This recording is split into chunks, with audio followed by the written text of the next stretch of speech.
Hey guys, tonight we're going to slow things down and sit with a story that matters.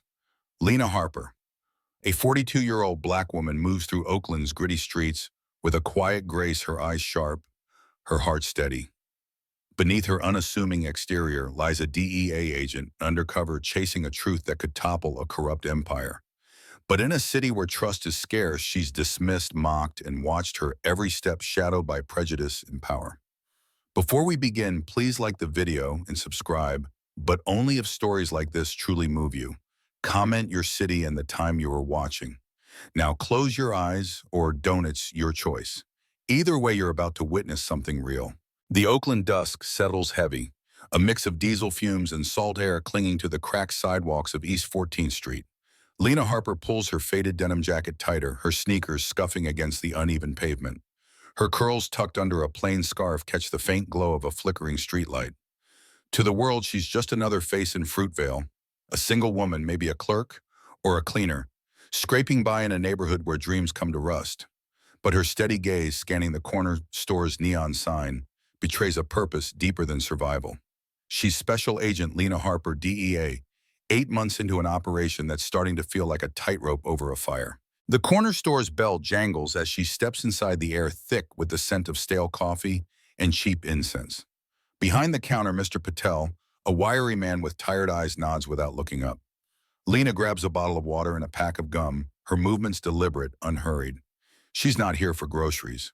Her real focus is the black SUV idling across the street, its tinted windows reflecting the last streaks of sunset. Detective Victor Slade's vehicle. She's seen it too many times, cruising slow like a shark circling a reef. Slade's name sits at the top of her encrypted files, a decorated cop with a trail of whispers, payoffs, planted evidence, kids shaken down in alleys.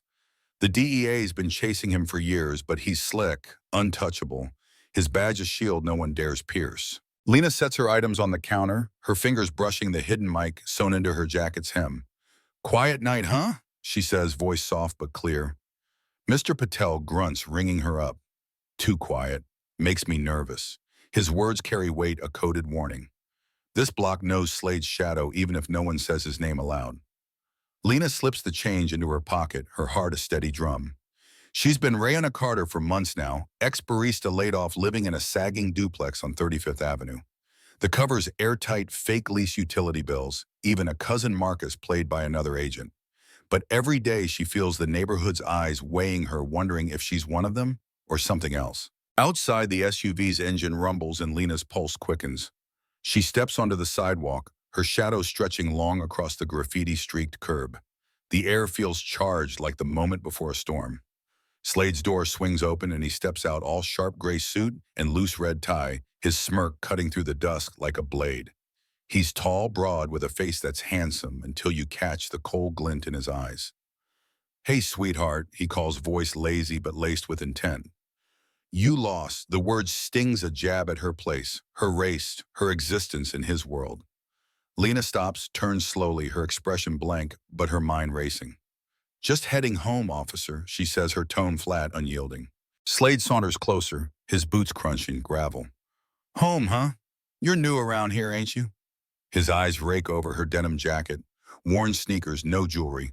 To him, she's nothing, a nobody from a block he owns.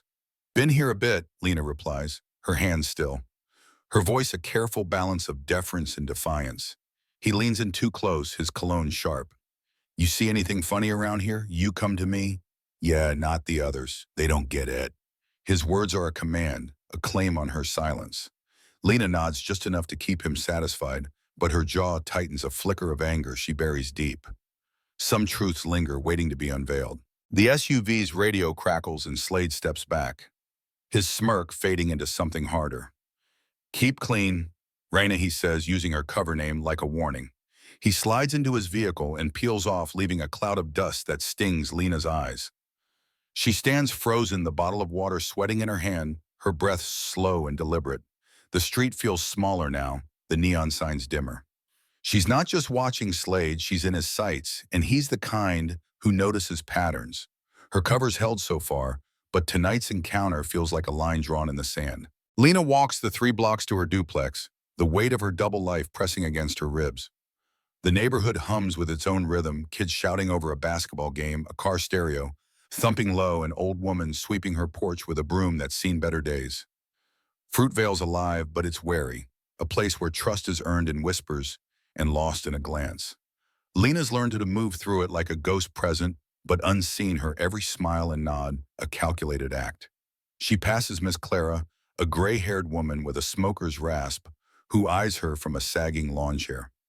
"You watch yourself, girl," Miss Clara mutters, her voice a mix of concern and suspicion. Lena offers a faint smile, her heart twisting. She wants to belong here, to be more than a shadow, but her badge keeps her apart. Inside the duplex, the air is stale, the furniture thrift store sparse. Lena locks the door, checks the blinds, and pulls a burner phone from a hidden panel in the kitchen cabinet. Her fingers move fast, uploading audio from her mic to an encrypted DEA server. Subject made contact, she types her words clinical, but her pulse still high. No overt threat, but implied control. Monitoring continues. She hits send, then sinks into a chair, the bottle of water untouched on the table.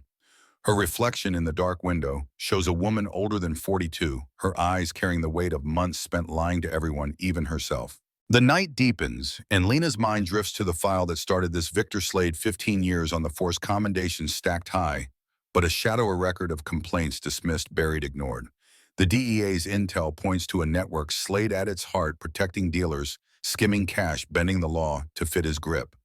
Lena's job is to prove it, to catch him in the act, but every step feels like a gamble. She's alone out here, no backup, no badge to flash. If Slade suspects her, it's not just the mission at risk, it's her life. She rises, moves to the bedroom, and pulls a small notebook from under the mattress. It's her anchor, a handwritten log of every encounter, every deal she's seen, every kid Slade's shaken down. The pages are filled with details, dates, times, license plates, faces. Tonight she adds a line: Slade approached 7:42 p.m. East 14th. Used cover name. Testing me. Her pen hovers, then adds, "He's watching closer now." She closes the notebook, her fingers lingering on its worn cover. It's more than evidence, it's her tether to the truth, a reminder of why she's here. Outside, a car slows its headlights, sweeping the street. Lena's hand instinctively drops to the knife strapped under her sleeve, a habit from years undercover. The car moves on, just a neighbor, but her heart doesn't slow. She's been in tight spots before, cartel stings in San Diego, traffickers in Miami, but this feels different. Slade's not just a crook. He's a predator, cloaked in authority, and Oakland's his hunting ground. Lena's seen the fear in kids' eyes when his SUV rolls by, the way shopkeepers lower their voices when his name comes up. She's felt it herself, that primal urge to shrink, to disappear. But she won't. Not yet. Lena lies on the narrow bed, fully clothed, her shoes still on. Sleep's a luxury she can't afford. Not when Slade's voice still echoes. "Keep clean, Raina." It's a taunt, a dare, and she feels it lodge in her chest like a stone. She closes her eyes, not to rest, but to replay the moment, to search his words for cracks. There's a pattern to his arrogance, a rhythm to his control. She'll find it, she tells herself. She always does. But as the night hums with distant sirens, a quiet fear curls in her gut, not of Slade, but of what she might become if this mission consumes her. The notebook lies beside her, its pages a silent promise. Lena's hand rests on it, her breathing slow, deliberate. She's not just fighting Slade, she's fighting the weight of a system that lets men like him thrive, a system that looks at a woman like her and sees nothing but a shadow. But shadows can hide strength, and Lena's is growing quiet but unshakable. The truth will come, she knows, not with a shout, but with a steady, unrelenting step. The Oakland morning breaks gray and heavy, the sky a low ceiling of clouds that mirrors the weight in Lena Harper's chest. She sits in her parked sedan 2 blocks from the Fruitvale BART station, her hands steady on a thermos of black coffee. Her denim jacket is swapped for a faded hoodie, her curls hidden under a baseball cap. To anyone passing, she's just another commuter, maybe waiting for a ride, but her eyes are locked on a corner lot where a red Impala idles its bass, thumping through the dawn. Lena's mic is live, a tiny device sewn into her sleeve, capturing every sound. She's not here by chance. Her notebook tucked in her bag marks this spot as one of Victor Slade's regular haunts, a hub for his off-book deals. Last night's encounter with him still burns his smirk and keep clean. Raina looping in her mind like a warning she can't shake. The Impala's driver, a lanky kid in a black tracksuit, steps out scanning the street. Lena's seen him before. Javon, barely 19, a low-level runner who's been untouchable since Slade's shadow fell over him. Her pen scratches in the notebook. Javon, 6:47 a.m. Corner of 38th and MacArthur. Waiting. She's been tracking his patterns for weeks, piecing together Slade's network. The DEA's intel suggests Javon's a link to bigger players, but Slade's the key, the cop who lets the chains stay unbroken. Lena's job is to catch him in the act, but every move feels like stepping through a minefield. A black SUV rolls up and Lena's pulse spikes. It's Slade, his gray suit sharp even in the dim light, his tie still loose like a middle finger to protocol. He steps out all swagger and leans into Javon's window. Their voices are low, but Lena's mic catches fragments. 3 by tonight. Don't care how. Slade's hand dips into his coat, pulling out a small bag, white powder, unmistakable. Javon hands over a wad of cash and Slade tucks it away, his smirk flashing like a blade. Lena's camera glasses, disguised as plain frames, record every second, her breath shallow but controlled. She's got him, or at least a piece of him, but it's not enough, not yet. The exchange ends fast, Slade sliding back into his SUV, Javon peeling off in the Impala. Lena waits her heart, a steady drum, then uploads the footage via her burner phone. Subject engaged in suspected payoff, 6:52 a.m. She types her fingers tight on the keys. Visual evidence secured. She hits send, but the victory feels hollow. Slade's too careful, too connected. Every clip she's sent 5 so far hasn't been enough to break him. The precinct's a fortress, its officers either loyal to Slade or too scared to cross him. Lena's alone, and the weight of that solitude presses harder each day. She drives to her duplex, the streets waking up around her vendors, setting up fruit stands, kids in backpacks, trudging to school, an old man hosing down his stoop. Fruitvale's pulse is stubborn alive despite the cracks in its concrete. Lena wants to be part of it, to belong, but her cover keeps her on the outside. She's Raina Carter, the quiet woman who buys cheap coffee and nods at neighbors but never lingers. Miss Clara's on her porch again, fanning herself with a folded newspaper. "You out early," she says, eyes narrow. "Trouble follows early birds." Lena forces a smile, her voice soft. "Just getting by, Miss Clara." The old woman grunts, unconvinced, and Lena feels the sting of her distrust, sharp as any insult. Inside, Lena locks the door, checks the blinds, and pulls her notebook from her bag. The pages are a map of Slade's sins, dates, times, faces, deals. She adds today's entry, her pen digging into the paper. Slade with Javon, suspected narcotics exchange, cash received. Her eyes linger on the words, her mind replaying his smirk, his ease. He's not just breaking the law. He's rewriting it, bending Oakland to his will. Lena's seen it before in other cities, other cases, but Slade's different. His arrogance isn't reckless. It's calculated, a dare to anyone watching. And he knows someone's watching. Her. A knock at the door jolts her, sharp and deliberate. Lena's hand drops to the knife under her sleeve, her breath still. She peers through the blinds. A patrol car idles outside, no lights, no siren. It's not Slade, but the sight of it twists her gut. Raina Carter, a voice calls low and official. Fresno PD, need a word. Lena's mind races. Fresno? She's in Oakland, and no local cop would cross jurisdictions unannounced. She stays silent, her body pressed against the wall. Another knock, harder, then footsteps retreating. The car pulls away, slow, deliberate. Lena exhales, but her heart doesn't slow. They're testing her, circling closer. She moves to the kitchen, pulls a hidden panel from the cabinet, and checks her gear. Burner phone, spare mic, a second knife. Her badge tucked in a black haze stays untouched, a reminder of who she is beneath the lies. She's been undercover before, years in the field, from Miami's docks to LA's backrooms. But this feels heavier. Slade's not just a target, he's a system. A knot of corruption tied to the city's core.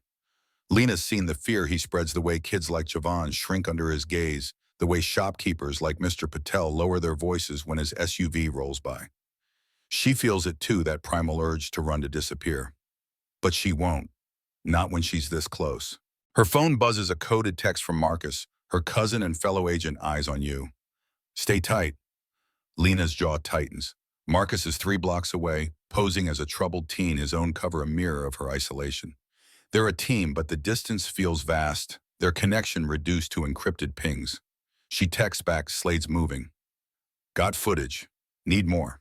She sets the phone down, her fingers lingering on its cracked screen. The notebook sits open, its pages a silent vow. Every deal, every taunt, every moment of Slade's reign is hers to end. Outside, the neighborhood hums oblivious to her war. A kid's bike clatters past its chain rattling.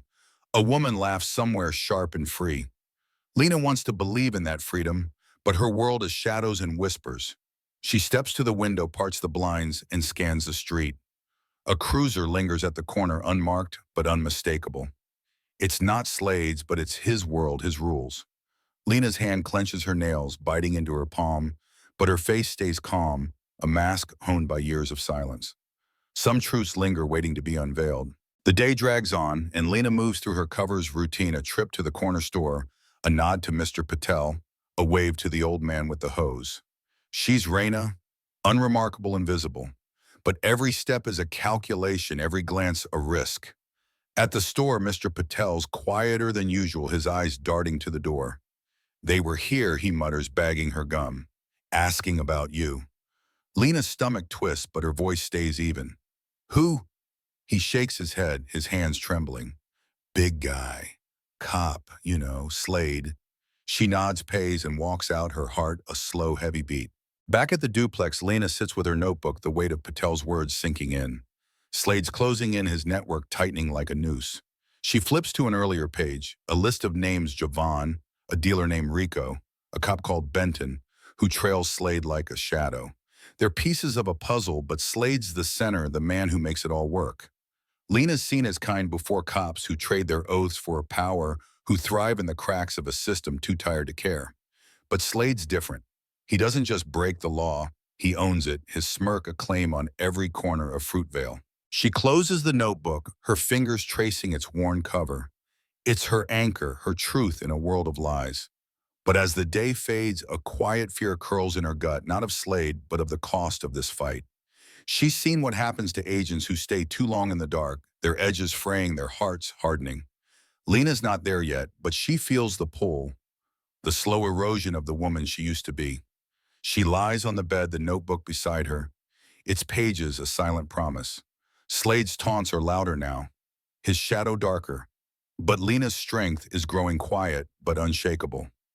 The truth will come, she tells herself, not with a shout, but with a steady, unrelenting step.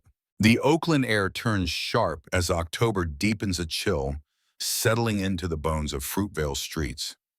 Lena Harper moves through the dusk, her sneakers silent on the cracked pavement of 35th Avenue. Her hoodie is pulled tight, her baseball cap low, but her eyes are alive, scanning every shadow, every car that lingers too long. She's Special Agent Lena Harper, DEA, but to the world she's Raina Carter, a nobody scraping by in a neighborhood that trusts no one. Her notebook tucked in her bag holds 3 months of evidence against Detective Victor Slade, payoffs, shakedowns, deals. But it's not enough. Not yet. Slade's shadow looms larger now. His smirk from their last encounter burned into her mind. Keep clean, Raina. The words were a taunt, a leash, and Lena feels it tightening. She's headed to a drop point, a vacant lot near the old train tracks on San Leandro Street. Her intel pieced together from whispers and grainy footage points to a deal tonight, Slade and Rico, a dealer who's been untouchable under his protection. Lena's mic is live, her camera glasses recording her heart, a steady drum despite the weight of the mission. The lot's a graveyard of rusted cars and broken bottles, the air thick with the scent of oil and neglect. She crouches behind a stack of tires, her breath shallow as headlights sweep the gravel. A black SUV pulls in Slade's. He steps out, his gray suit catching the faint glow of a streetlight, his loose tie swaying like a taunt. Rico's already there, a wiry man in a red jacket, his hands jittery, but his eyes hard. You're late, Slade says, voice low, cutting through the night. Rico shrugs, pulling a bag from his coat cache, thick and banded. Got it all. You good? Slade takes the bag, weighs it in his hand, then hands over a smaller package, white powder glinting in the dim light. Lena's glasses capture every second, her pulse spiking, but her body still. This is it, the cleanest evidence she's gotten. Slade mid-exchange, no deniability. But as she shifts to adjust her angle, a twig snaps under her foot. Slade's head snaps up, his eyes scanning the dark. "Who's there?" he barks, hand dropping to his hip. Lena freezes her breath, caught her knife's weight under her sleeve, a small comfort. Rico bolts, but Slade stays his gaze, piercing the shadows where she hides. She holds her ground, heart pounding as Slade steps closer, his boots crunching gravel. "I know you're out there," he says, voice soft but venomous. "Come on out or I start shooting." Lena's mind races. She's got no badge, no backup, just her cover and her wits. She stays silent, praying the dark hides her. After a long moment, Slade curses under his breath and stalks back to his SUV, peeling out in a spray of dust. Lena exhales, her hands trembling, but her resolve unshaken. She uploads the footage from her burner phone, typing fast. Subject engaged in narcotics exchange, 8:14 p.m. San Leandro lot, near compromise. Evidence secured. She hits send, but the close call lingers, a warning that Slade's not just a predator, he's a hunter and she's in his sights. Back at her duplex, Lena locks the door, checks the blinds and sinks into a chair, the notebook open on her lap. The pages are a war map, Slade's deals, his allies, his patterns. She adds tonight's entry, her pen digging into the paper. Slade, with Rico, direct exchange cash for product. Subject alerted to presence. Her eyes linger on the words, her mind replaying. His voice, his us-ing in the dark. He's closing in his network, tightening like a noose. She's been careful, too careful, but tonight proves he's watching, testing, waiting for her to slip.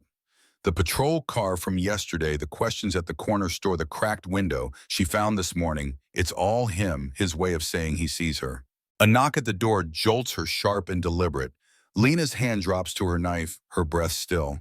She peers through the blinds, a cruiser idles outside, unmarked but unmistakable. Raina Carter, a voice calls, low and familiar. It's not Slade, but it's one of his Benton, a cop who trails him like a shadow. "Open up, just a chat." Lena's stomach twists. She stays silent, her body pressed against the wall, her heart a slow, heavy beat. Another knock, then footsteps retreating. The cruiser pulls away, slow, deliberate. Lena exhales, but the fear doesn't fade. They're circling, and every step she takes now is a step deeper into their web. She moves to the kitchen, pulls the hidden panel from the cabinet, and checks her gear. Burner phone, spare mic, a data stick with every clip she's sent. Her badge tucked in its black case stays untouched, a silent anchor. She's been undercover for years, cartels, traffickers, kingpins, but Slade's different. He's not just a crook. He's a system, a knot of corruption tied to Oakland's core. Lena's seen the fear he spreads, the way kids like Javon shrink under his gaze, the way Miss Clara lowers her voice when his name comes up. She feels it too, that primal urge to run, to disappear. But she won't, not when she's this close. Her phone buzzes, a coded text from Marcus. "They're asking about you, corner store barbershop. Stay low." Lena's jaw tightens. Marcus is her lifeline, but even he's feeling the pressure, his cover as a troubled teen wearing thin. She texts back, "Got clean footage. Slade's spooked. Need one more drop." She sets the phone down, her fingers lingering on its cracked screen. The notebook sits open, its pages, a silent vow. Every deal, every taunt, every moment of Slade's reign is hers to end. Outside, Fruitvale hums its rhythm unbroken despite the shadows. A kid's bike clatters past, its chain rattling. A woman laughs somewhere, sharp and free. Lena wants to believe in that freedom, but her world is surveillance and silence. She steps to the window, parts the blinds, and scans the street. A cruiser lingers at the corner, its lights off, but its presence loud. It's not Slade's, but it's his world, his rules. Lena's hand clenches her nails, biting into her palm, but her face stays calm, a mask honed by years of restraint. Some truths linger, waiting to be unveiled. The next day, Lena moves through her covers routine, her steps careful, deliberate. She stops at the community center, part of her act as Raina, volunteering to help kids with homework. The center is a bright spot in Fruitvale, its walls covered in murals of hope, but even here, Slade's shadow creeps in. A boy, Andre 14 and quiet, lingers after the session, his eyes darting to the door. "You know that cop, the loud one?" he whispers. Lena's heart twists, but her voice stays even. "Heard of him?" Why, Andre shrugs, his hands stuffed in his pockets. "He was asking about you. Said you're trouble." Lena forces a smile, her mind racing. "I'm just boring, Andre. Don't worry." He nods, but his eyes say he doesn't believe her. Back at the duplex, Lena sits with her notebook. Andre's words sinking in. Slade's not just watching, he's recruiting, turning the neighborhood against her. She flips to a page of names: Javon Rico Benton, a cop called Ruiz who files Slade's paperwork. They're pieces of a machine, but Slade's the engine, the man who makes it run. Lena's seen his kind before: cops who trade their oaths for power, who thrive in the cracks of a system too broken to care. But Slade's different. He doesn't just break the law. He owns it, his smirk a claim on every corner of Fruitvale. She closes the notebook, her fingers tracing its worn cover. It's her anchor, her truth in a world of lies. But as the night deepens, a quiet fear curls in her gut, not of Slade, but of the cost of this fight. She's seen what happens to agents who stay too long in the dark, their edges fraying, their hearts hardening. Lena's not there yet, but she feels the pull, the slow erosion of the woman she used to be. She lies on the bed, the notebook beside her. Its pages, a silent promise. Slade's threats are louder now, his shadow darker, but Lena's strength is growing quiet but unshakable. The truth will come, she tells herself, not with a shout, but with a steady, unrelenting step. The Oakland courtroom hums with a restless quiet, its fluorescent lights casting stark shadows across the polished wood. Lena Harper stands at the witness stand, her hands folded, her plain gray sweater and slacks blending into the room's muted tones. Her curls are pulled back, her face bare of makeup, her eyes steady, but heavy with the weight of months spent in shadows. To the sparse crowd, reporters, a few locals, court staff, she's Raina Carter, a nobody from Fruitvale called to testify in a routine case tied to Detective Victor Slade's precinct. But Lena's no bystander. She's Special Agent Lena Harper, DEA. And today, the truth she's carried like a stone in her chest will break free. Slade sits across the room, his gray suit crisp, his red tie loose, as always a smirk playing on his lips. He leans back, arms crossed, whispering to his attorney, a wiry man in pinstripes. "Look at her," Slade mutters loud enough for the front row to hear, pulled her straight off the block. A few chuckles ripple through the pews, sharp and cruel, slicing at Lena's dignity. Her jaw tightens, but she keeps her gaze forward, her silence a shield.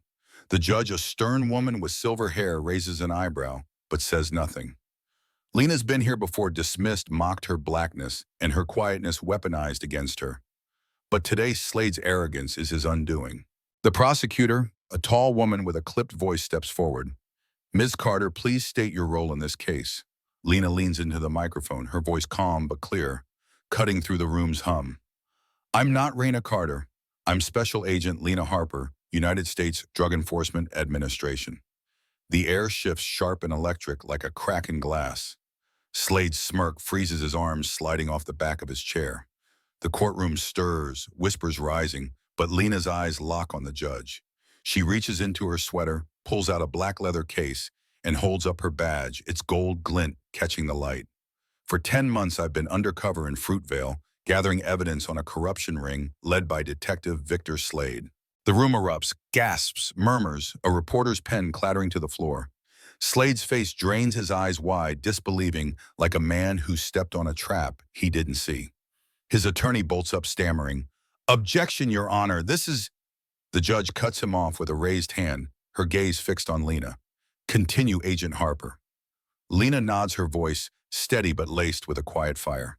"Slade's been running a network, payoffs, drug deals, intimidation.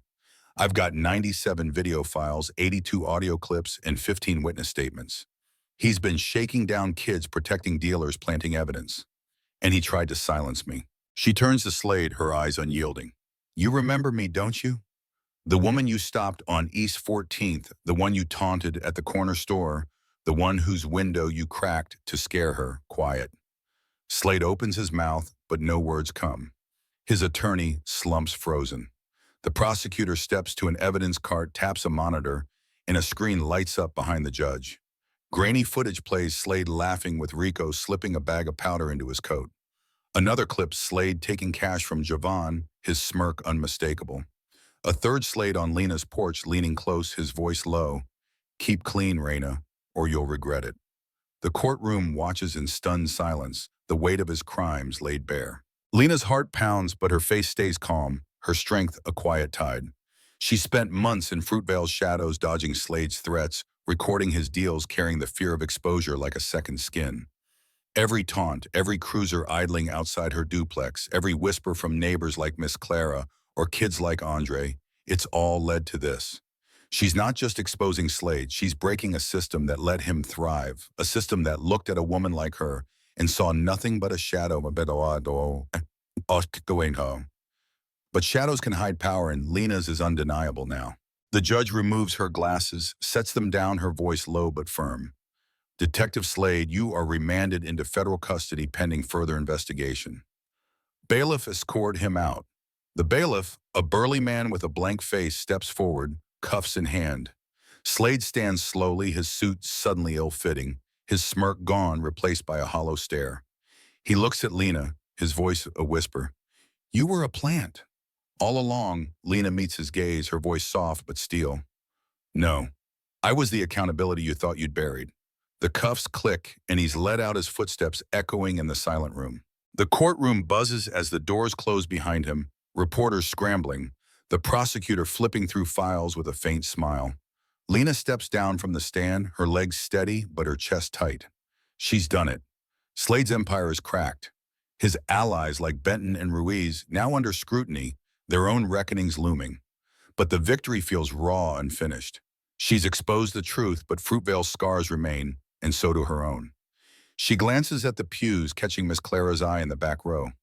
The old woman nods, a faint respect in her gaze, and Lena feels a flicker of warmth, a reminder of why she stayed. Outside the courthouse steps are chaos cameras, mics, shouts for statements. Lena slips past her hoodie, pulled up, her badge tucked away. She slides into an unmarked SUV, where Agent Corinne Vega waits, her face unreadable. You good, Vega? Asks her voice low. Lena nods, staring through the windshield at Oakland's skyline, its towers glinting in the late sun. I will be, she says, her voice soft but certain. We got more to do. Vega pulls away, the city rolling past, its pulse unbroken despite the weight of its secrets. Lena's notebook, still in her bag, feels heavier now. Its pages a testament to every step of this fight. She thinks of Andre, his quiet trust at the community center, of Miss Clara's porch, of the kids who might walk taller, now knowing Slade's gone. The truth has come not with a shout, but with a steady, unrelenting step, and Lena's carried it alone for so long. But as the SUV weaves through Fruitvale, she feels the neighborhood's eyes, not suspicious now, but watchful, waiting. She's not Raina anymore, but she's not a stranger either. She's Lena Harper, and she's left a mark. The day fades, and Lena's mind drifts to the cost of this victory. She's seen what happens to agents who live in the dark too long. Their edges fray, their hearts harden. She's not there yet, but the pull is real. The slow erosion of the woman she was. She clenches her hands, her nails biting into her palms, but her face stays calm, a mask honed by years of silence. Some truths linger, waiting to be unveiled, and Lena knows this is only the beginning. Slade's fall is a crack in the system, but the system's still standing, and she's not done fighting. The Oakland dawn paints Fruitvale in soft golds, the kind of light that feels like a promise after a long night. Lena Harper walks the familiar streets, her sneakers scuffing the same cracked pavement she's tread for months, but today there's no hoodie, no cap, no cover to hide behind. Her curls are free, catching the morning breeze, and her gray sweater is swapped for a simple navy jacket, unassuming but her own. She's no longer Raina Carter, the ghost who moved through these blocks unseen. She's Special Agent Lena Harper, DEA, and though Victor Slade's cuffs still echo in her mind, she's here to close a loop to see what her truth has wrought. The neighborhood hums with its stubborn pulse, kids on bikes weaving through alleys, vendors stacking mangoes under striped awnings, an old man's radio crooning jazz from a stoop. Fruitvale's alive, its scars worn, but its heart unbroken. Lena's victory in the courtroom. Slade's empire cracked, his smirk erased, has rippled through these streets, not in headlines, but in whispers, in the way Miss Clara's porch light stays on later. Now in the way Andre's shoulders don't hunch when he walks. Lena feels it, a shift in the air, subtle but real, like the first breath after a storm. She stops at the community center, its murals brighter now, fresh paint covering old tags. Inside, the air smells of coffee and new books, a haven carved from Fruitvale's grit. Andre's there, hunched over a desk, helping a younger kid with math, his pencil tucked behind his ear. He looks up, his eyes widening. Miss Lena, he says, voice soft but warm. Lena smiles, her heart twisting. Just Lena's fine, Andre. He grins, shy but real. They say you got that cop. For real. She nods, her voice quiet. For real. You okay? He shrugs, but his eyes are lighter. Yeah, feels different now. Lena's chest tightens, a mix of pride and ache. She hands him a card, a job program contact for his mom. Tell her to call. No strings. He takes it, his nod a silent thank you. Outside, Lena pauses at the center's mural, a tree with roots deep in vibrant soil catching her eye. It's Fruitvale's story, she thinks, rooted, resilient, growing despite the weight. She's not here to save it. She never was. She came for Slade to hold one man accountable, but if her fight has let one kid like Andre walk taller, one neighbor like Miss Clara sleep easier, then it's enough. It has to be. She moves on her steps, slow, deliberate, toward Miss Clara's porch. The old woman's there fanning herself with a church program, her eyes sharp but softer now. Heard you shook the devil out his boots, she says, voice raspy but warm. Lena chuckles, leaning against the railing. Tried my best, Miss Clara. The woman nods, her gaze steady. You did more than try. We see you now. The words land heavy, a gift Lena didn't know she needed. She walks on, passing the corner, where Slade's SUV once huddled, its yellow curb faded, but the memory sharp. The street feels lighter, not healed, but hopeful, like a wound starting to scar. Lena's notebook, still in her bag, is quieter now, its pages a record of a fight won, but a war unfinished. Benton and Ruiz Slade's shadows are under investigation, their own cuffs looming. The precincts on lockdown, phone records and hard drives spilling secrets. Slade's deal collapsed under Lena's evidence, his attorney silent, his power a memory. But Lena knows the system's cracks remain deep and stubborn, and she's not naive enough to think one victory fills them. She slides into an unmarked SUV where Agent Corinne Vega waits, her face calm, but her eyes searching. You're really leaving? Vega asks, pulling onto the street. Lena nods, staring out at Oakland's skyline, its towers glinting in the rising sun. Got a transfer, somewhere with daylight. Vega snorts a rare smile. You earned it. But you changed things here, Harper. Don't forget that. Lena doesn't answer, her fingers tracing the notebook's edge in her bag. She thinks of the kids at the center, of Miss Clara's nod, of the quiet strength that it took to outlast Slade's taunts, his threats, his world. She didn't come to be a hero. She came to be a witness, and in that witnessing, she found something greater than justice, dignity, hers and theirs. The SUV weaves through Fruitvale, the streets alive with morning's rhythm. Lena's mind drifts to the cost of her fight, the nights without sleep, the lies that became her life, the fear that still lingers in her bones. She's seen what happens to agents who stay too long in the dark, their edges fraying, their hearts hardening. She's not there, but she's close, and the transfer is her line in the sand, a chance to remember who she is beyond the badge. Yet as the city rolls past, she feels Fruitvale's pull, its people, its pulse. She's not one of them, not fully, but she's left a mark, and they've left one on her. In a nation built on second chances, Lena's victory is a quiet one, not a gavel's bang, but a community's slow exhale.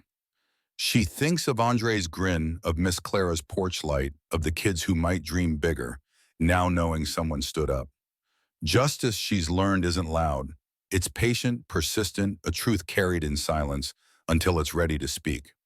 Lena's carried it alone, but Fruitvale's carrying it now, in small acts, in voices no longer hushed.